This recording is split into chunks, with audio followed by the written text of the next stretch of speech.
Алла Таала ошол сүрөнүн улансын айтат: "Эхдинас сиротал мустақим". 5 вакыт биз дайыма: "Ey Аллахым, мени туура жолго хидаят кылгын, туура жолго көрсөткүң" деп дуа кылып турушубуз керек экен. Эмне үчүн таксырлар? Эмне үчүн чалгы зарыл? Себеби сиз менен бизге касам ичкен душманыбыз бар. Биздин касам ичкен душманыбыз тажик, өзбек, казак бир туугандарыбыз эмес. Сиз менен биздин касам ичкен душманыбыз, Адам атага душман болуп, Адам атадан баштап кыяматка чейин душманыбыз ошол шайтан болот. Ошондой касам ичкен душманыбыз бар. Ошол ар бир секундта ошол турбайт ал. Ар бир секундта азгырып турат экен. Азгырганда дагы аны билбейсиз. Кандай ыкма менен азгырат. Кече айтып жатпайт да, тигилер даярданыптыр. Көрдүк аларды депчи, биз даярданбай калдык деп. Шайтан кандайча даярданат? Эмне курал менен кирип келет? Автомат көтөрүп кирип келеби? Башка нерсе көтөрүп кирип келеби? Аны эчтеке билбейт экенбиз. Балаң аркылуу азгырып кетет. Аялың аркылуу азгырат.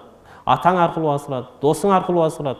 Азгырат шайтан. Hazreti İbrahim, ulul azm 5 улуу пайгамбар болгон, ошо 5-өн бирөөсү Ибрахим пайгамбар болгон.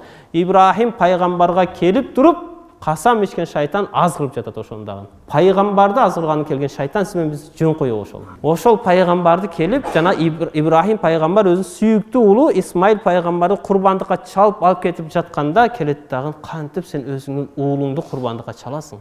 Картайып, жашың улгайып калганда ушул уулду көрүп атсаң, ушул уулуңду кантип курбандыкка чаласың" деп азгырат. Азгырганда Ибрахим пайгамбар ташты алып шайтанга атат. Жогол, бул Алланын буйругу дейт. Пайгамбарга атасына күчү жетпеген шайтан тим болуп үйүнө барып жатып калбастан. Урматтуу Расул Акрам YouTube каналыбыздын катталуучулары, техникалык себептерден улам мындан ары биздин видеолорубуз Расул Медиа аттуу жаңы каналыбызга жүктөлөт. Андыктан жаңы YouTube каналыбызга катталууңуздарды өтүнөбүз. Каналга болгон шилтемени бул видеонун астына калтырабыз жана бул видеону да толугу менен ошол каналыбыздан көрө аласыздар. Жакында Расул Медиа жаңы YouTube каналыбыздан бул дүйнө жана акыретиңизге азык боло турган видео баян, таасирдүү окуялар, алымдар менен болгон маектерге күбө болосуздар. Расул Медиа YouTube каналыбызга кош келиңиздер.